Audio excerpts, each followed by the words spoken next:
You are now entering Nick and Melo's hyperspace. And I am Nick, and I have always wanted to take a course on Star Wars.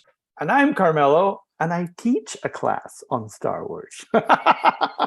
In our journeys through hyperspace, we examine everything and anything Star Wars from the point of view of two lifelong fans, one young, one old, who came together through the will of the Force.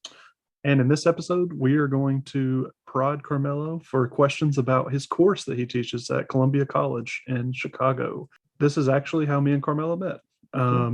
Carmelo had posted a proposal that he was doing for a course on Star Wars in a Facebook group that we were in. And I just reached out to him and said, hey, that sounds very interesting. Would you care if I got a copy of the syllabus? I would love to read it over and talk about it. And he sent it to me and I read it over and we just kept having conversations and kept talking about Star Wars. And here we are, like over 2 years later now. This is I think it's been over 2 years.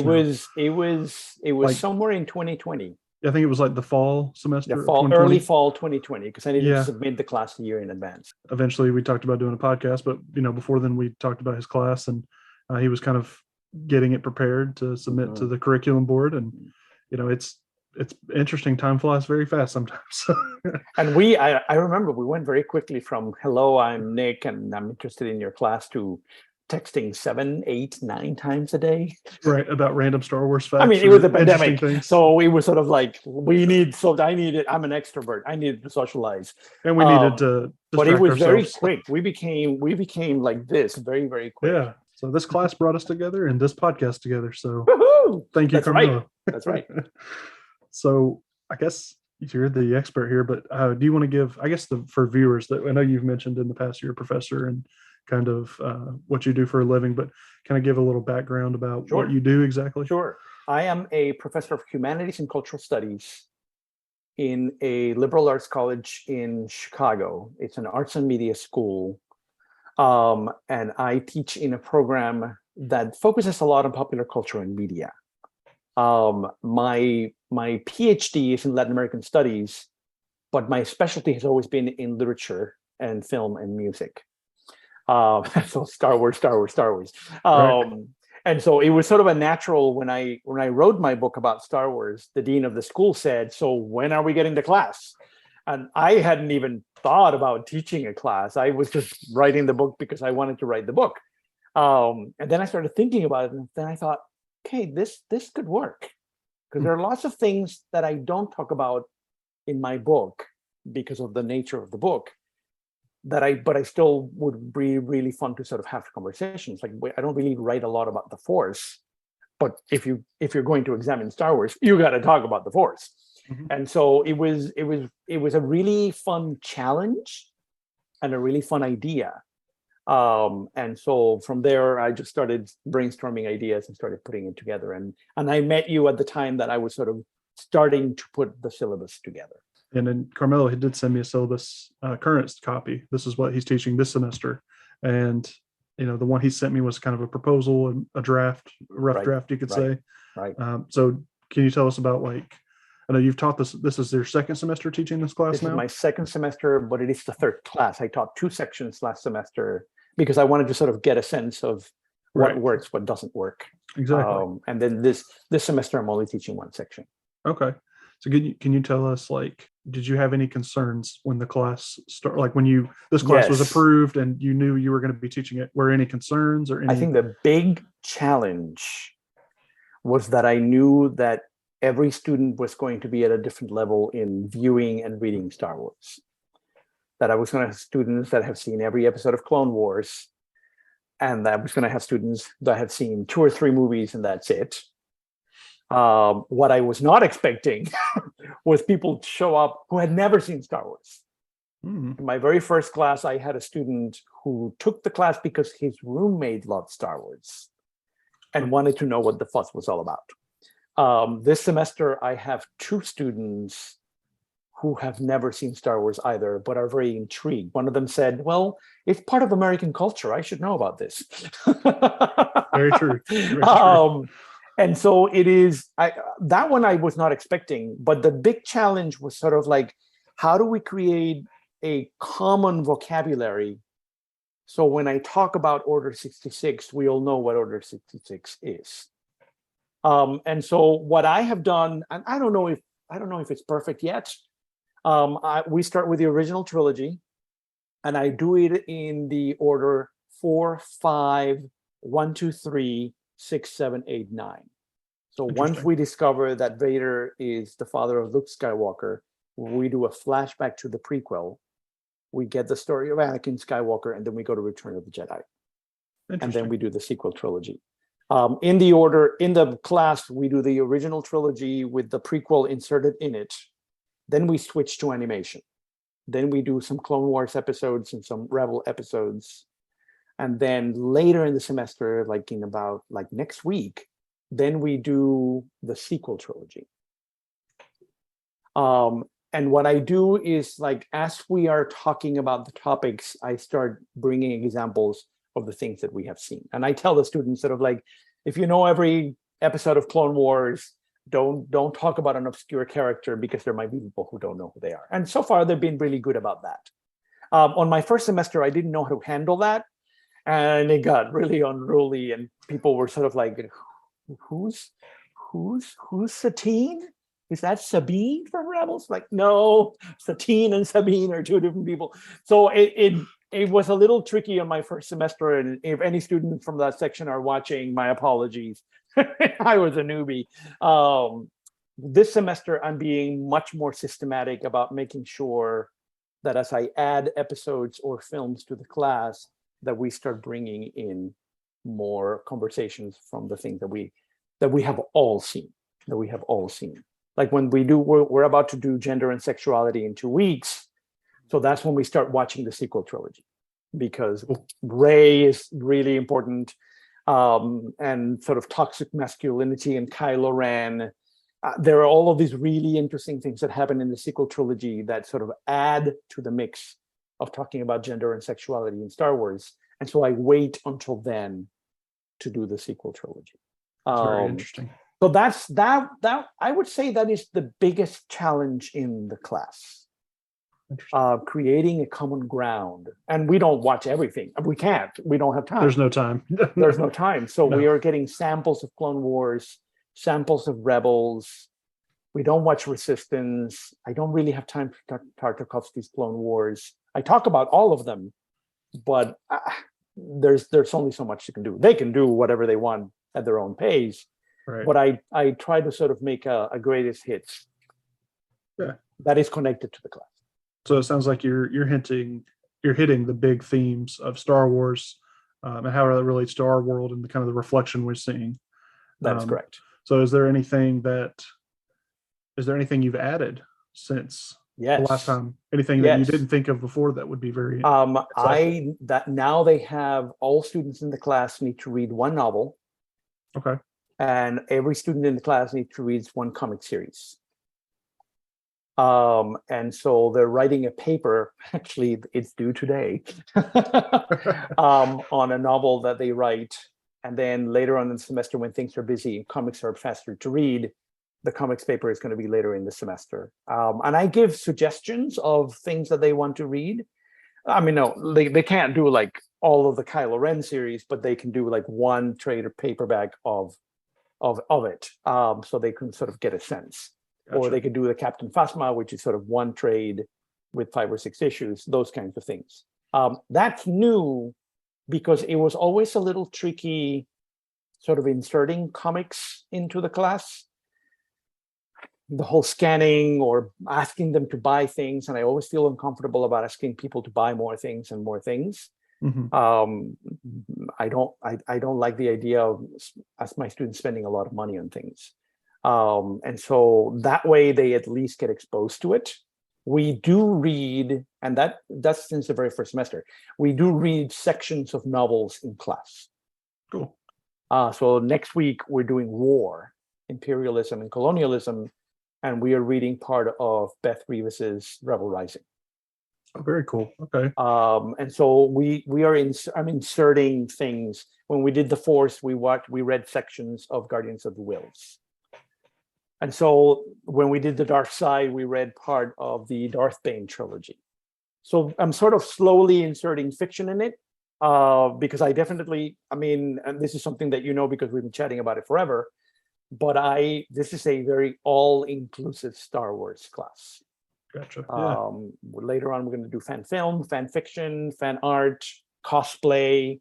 And so I want them to sort of hit all the sort of different ways that people both produce and consume Star Wars. But the novel and the comics, I mean, I haven't read the papers yet, so I hope they're okay. And if they're watching, but that is new. That is new, and because I really wanted them to read at least one novel. One thing I was curious about before you started teaching this course, and I'm sure I think we've talked about this in the past, that some students may just take this as an easy elective. Oh, it's just Star Wars. It can't be that deep, or it can't be that hard. Just watch a couple movies or something. Can this be? Right. Right. And, I'm in grad school, and, my syllabuses feels like forever long, but I think you do a pretty good job, not being biased or anything. I think you do a pretty good job of keeping it reasonable and manageable for a full-time student. And, have you had any issues with students or anyone in the class trying to think this was an easy grade or just something they could kind of blow off? Yeah, that happened on the first semester. Okay. Columbia College is a small school. We're about 7,000. Mm-hmm. And a lot of students hear about classes by word of mouth. But when you teach a class for the first time, there is no word of mouth. Right. So all the students saw in the schedule was exploring Star Wars spectacle, cultural fandom. And they're like, oh, we're going to watch movies and talk about them. There were a few students, not many, but there were a few students that were a little surprised that we were not going to spend 3 hours watching movies in class. I'm like, in an English class, you don't read the novel in class. Right. So why should I ask you to, we're not doing that. We're not watching Empire Strikes Back. We watch clips, but we don't watch the whole thing. And so there was a little bit of that on the first one. This semester, I think because the word of mouth spread, they sort of, now the word is you actually do work in this class, but it is a very interesting class. Yes. And so this group of students, I don't have that anymore. I don't have, I mean, some students are doing better than others. That always happens. But I don't have the sort of what do you mean we're not watching the movies in class? And I got a little bit of that last semester. I don't have that now. One reason why I had reached out to you about this class originally was I always found it fascinating. When I don't know exactly, I wish I remembered the name of this documentary. I watched it many years ago when I was young. I was probably 12 or 13 years old. It was on the History Channel, and it was about Star Wars, how it changed pop culture. How it changed the film industry. And then it also talked about how it was, I think, maybe like an hour, maybe 2-hour documentary series. And it talked about how Star Wars, drew inspiration from, biblical themes, different cultures around the world and how they got influenced into Star Wars. And then Joseph Campbell and his, hero's journey. And always find that stuff fascinating. So now that I'm older, and at that time, I was just a fan of Star Wars. I just liked it because it was cool, but I didn't realize the subtle influence that our world reflected into Star Wars. And now that I'm older, I appreciate those things, and I look for them all the time, and point them out to my friends or Haley when I'm watching them.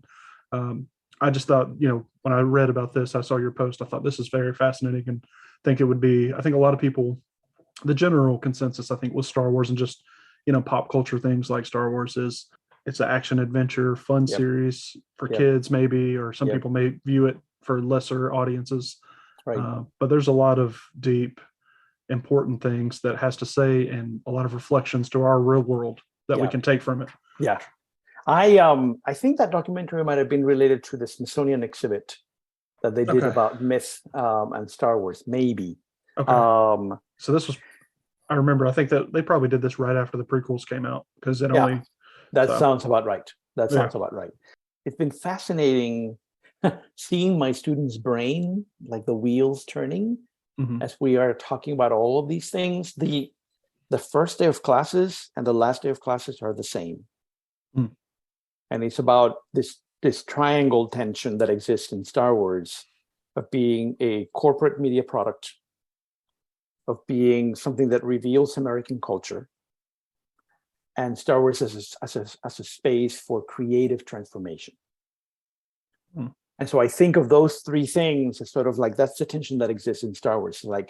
This is a money-making business, This is always telling us so much about the way that we think about everything in American culture. But at the same time, this is a space where people can do amazing things that had not existed before. From spatial effects to new characters, to storytelling, to thinking about war, thinking about slavery, thinking about diversity, thinking about the way we think about race, all of those things. And so it's really interesting that that tension is always there. And so I structure the class in the context of that tension. And so when you start thinking about those things at the same time, it's when Star Wars gets really interesting. Because if you dismiss it as, oh, you know, it's a profit-making thing, then you forget the other two things. Right. And if you only think about it as American culture, then you forget how much money someone's making. Disney paid for their purchase of Lucasfilm in like 2.5 years. Right. Or if you only focus on the creative part of it, you forget about the money part, you forget about the culture part. So I think you need to think about those three things at the same time and the tension that exists between the three. And that's what Star Wars is about. That's true. And so having that frame, Nick, really helps the conversation. That is not about dismissing it or about saying this is the best thing that happened in the planet, but sort of thinking about how those things are sort of, I think of those as rubber bands, really tight rubber bands. Mm-hmm. And when you pull on one, the other two come with you. And so that's sort of the way I structure the class. And as we talk about force, the force, and we talk about women, or as we talk about war, or as we talk about diversity in Star Wars, we sort of keep not forgetting that triangle. Right. Not forgetting that triangle. So that's very important to remember. I think a lot of times when us as fans, we live and breathe this stuff a lot of times. Right. We love this stuff. And I think a lot of people that when they see a new movie or a new series and they don't necessarily love it, I think a lot of things I see online are, this is just a cash grab. And that's very important to remember. Like you said, that's a part of the equation because of course it's a cash grab. They've spent $4 billion on this thing. They're going to try to make that money back or make more money off of it. Disney is for profit. Right. Lucasfilm is for profit. But, just because something is for profit doesn't mean that it can't produce incredible art or incredible, incredible fandom. That's exactly right. As you know, because you've been to Celebration. So, yes. And that's a different animal. So in a way, that's why I love teaching the class. Yeah. Because I want students by the end of the class to realize how much more complex the conversation about Star Wars needs to be. Yes. To be able to authentically talk about Star Wars. Right. That I find really important. Yeah. Oh yeah. And we do philosophy, and we do religion, and we do sociology, and we do anthropology, and we do gender studies, and we do cultural studies. We do a million things in that class. I keep switching my hat. I keep telling, okay, I'm putting the political science hat now. I'm putting my gender studies hat now, because it has to be multidisciplinary, not only interdisciplinary, but multidisciplinary to be able to talk about all these things. Media studies. Well, I think that fan studies. I think that's a reflection of Star Wars itself. There's so many different types of stories you can tell in Star Wars, and there's so many ways you can look at Star Wars. It's not very just a Flash Gordon serial. It's become way more bigger than anything. I don't even know if Lucas imagined it being this big. Who knows? I haven't met him yet. I guess one last question I want to ask: why is it important to study and learn about Star Wars? Why is it important to know the cultural relevance? This might be a loaded question, but do you have a simple answer maybe you could give? I never have a simple answer. Or a answer. How about that? I'm a professor. I would say two things. I would say that I think it's important that we seriously study popular culture, because popular culture reveals who we are. And understanding Star Wars is a way of understanding the contradictions and the paradoxes of American culture. That's on the one hand. On the other hand, it's important to think that popular culture is always more complex than you think it is. I remember when cultural studies started developing in the United States, they always called it Madonna 101, because there was this sort of dismissive notion. It's like, you're studying popular culture in college? Like, why aren't you reading Plato and Aristotle? And we read Plato and Aristotle.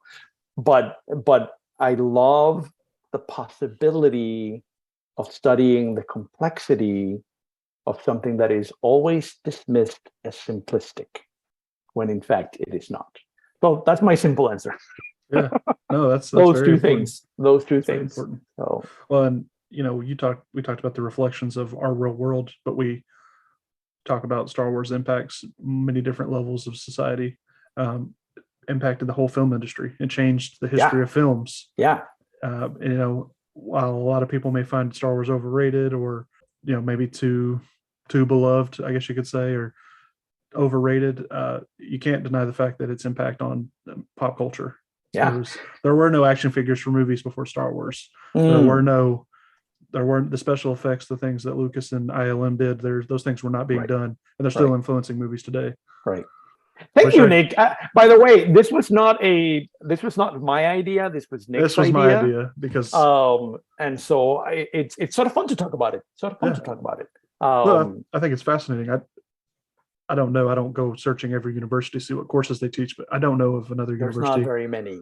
I would imagine there's not a lot, if there is. So, and just to know somebody that was on the ground roots of starting a course about Star Wars, and I think it's just fun to know. And there have been lots of people online that have been sort of, oh my God, I want to take that class. So this will be a fun podcast. This will be a fun podcast for those people who were sort of curious about where does he come? What it would be like. Yeah. So I know one day I'll enroll in Columbia just to take one course, and that'll be it. If I ever teach it online, but I don't think that's going to happen. Maybe I'll spend a semester in Chicago. Like in person. I am not going back to Zoom. Sorry. Please don't. Going back to Zoom. You're too much of an extrovert for that. I love the interaction. You do. I love the interaction. All right. Thank you, Nick. Also, I know you've mentioned it a lot on the show, but your book, I think, is a great, if you want to talk about that, I don't know if you have a copy laying around somewhere. And this is my baby. This is my baby. We've referenced it a lot. Copy of my baby. Oh, I don't have the hardcover. It's really expensive because it's a library edition. Okay. So it's just too much money. I got mine signed by the author himself. So when we met in person after the pandemic. So, that's right. And I do use the book in the class. That's cool. So I do use the book in the class. So for our audience, there are other books. There's a book by Patel that I really like that book, and I use certain sections of that book. It's a book that came out the same year as mine. Oh, cool. And then I use lots of essays from anthologies and things like that, and online sources and things like that. But this has been a treat. Beautiful. I never thought it's a really good read about Star Wars. That's what Nick says. I agree. It's a good read. I would suggest, if you guys, obviously I don't think many people with us that are watching this are going to get to take Carmelo's class, but buy his book, support Carmelo. Free and it's advertisement. Available. I've been very proactive about public libraries having a copy. Oh, cool. Because it's not about the money, because I don't get that much money. No. But I do want the book to be accessible, and so I have been sort of very adamant about telling people, if you really like my book, talk to your public library to get a copy, so people who cannot afford the book can still have access. That's not a very daunting read. It's about 130 pages or so. It's 130 pages, but a lot of very interesting stuff that Carmelo touches on, and we've talked about some in our podcast. So, and a lot of people say that it reads like the way I talk. It does, which is sort of fun. Like people say, I could hear you saying those words. If there's ever an audible version, I want you narrating it. Okay, Mister, we got to go. This is going to be like a 45-minute episode. I don't want it to be that long. All right. Thank you so much, Nick. Thank you, guys. Thank you, audience. Appreciate it. If you like this episode, you know where to subscribe. Yeah. Take care, guys.